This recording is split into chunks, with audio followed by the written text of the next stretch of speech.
त्यावेळेला साईबाबांचं दर्शन आम्ही घेत असतो आणि इथून मला असं वाटतं 20-1 मिनिटाच्या अंतरावर येवला आहे, माझा मतदारसंघ आहे. त्यामुळे अनेक वेळा जे आहे बाबांच्या चरणी येणं होतं. आणि आज राष्ट्रवादीचं अधिवेशन पण होतं, बाबांचं दर्शनही झालं. मी त्यांना सांगितलं होतं काल 2 तास माझ्याकडे प्रफुल्लभाई होते. त्यांनी सांगितलं आपण येऊन हजेरी लावून जा. त्याप्रमाणे हजेरी लागलेली आहे. तुमच्याकडे ती दर्ज झालेली आहे. समता परिषदेचे आणि कार्यकर्ते देखील नाराज आहेत आणि चर्चा काय होते, त्यांच्याशी संवाद काय होतोय का? आमचं काम चालू आहे, आमच्या सभा मिटिंग चालू आहे. त्याप्रमाणे जे समता परिषद काम मी आज करतो अशातला भाग नाही. झाले आता जवळजवळ 35 वर्ष झाले समता परिषद स्थापन. तेव्हापासून आमचं काम राजकीय किती वादळं आली काय आणि शांत झाली काय, अपडाऊन्स, पण समता परिषदेचं आणि मागासवर्गीयांचं आमचं काम जे आहे, गरिबांचं काम, तर आमचं सुरूच असतं. पहिल्यांदा असं घडलंय की 10वी-12वीचे जे हॉल तिकीट्स आहे त्यावर जातीचा उल्लेख येण्यास सुरुवात झाली. हॉल तिकीटावर जातीचा उल्लेख केला जातो.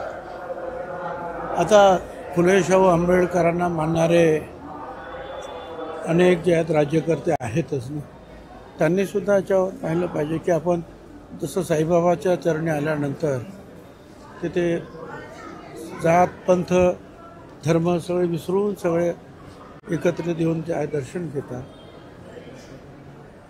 त्याप्रमाणे रोजच्या व्यवहारामध्ये सुद्धा आणि सरकारी व्यवहारामध्ये सुद्धा त्याची अंमलबजावणी झाली पाहिजे. कार्यक्रमाच्या पत्रिकेमध्ये आपण मार्गदर्शन करणार असं आहे, आपण भाषण करणार मार्गदर्शन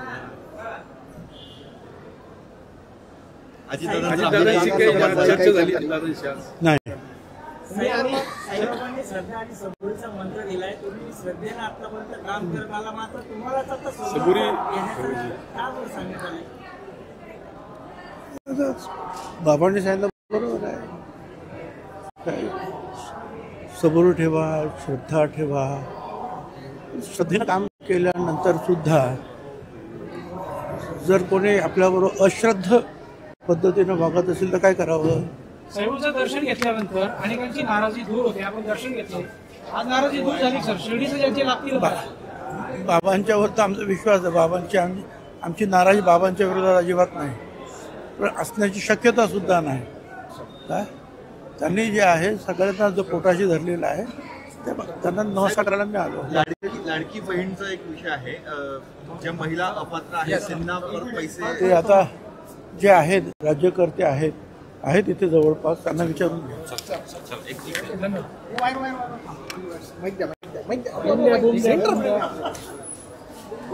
शेतकऱ्यांना थेट विक्रीची संधी उपलब्ध होणार. रत्नागिरीमध्ये आजपासून अखिल मराठा महासंमेलन. महाराष्ट्रामधील 75 मराठा मंडळी यात सहभागी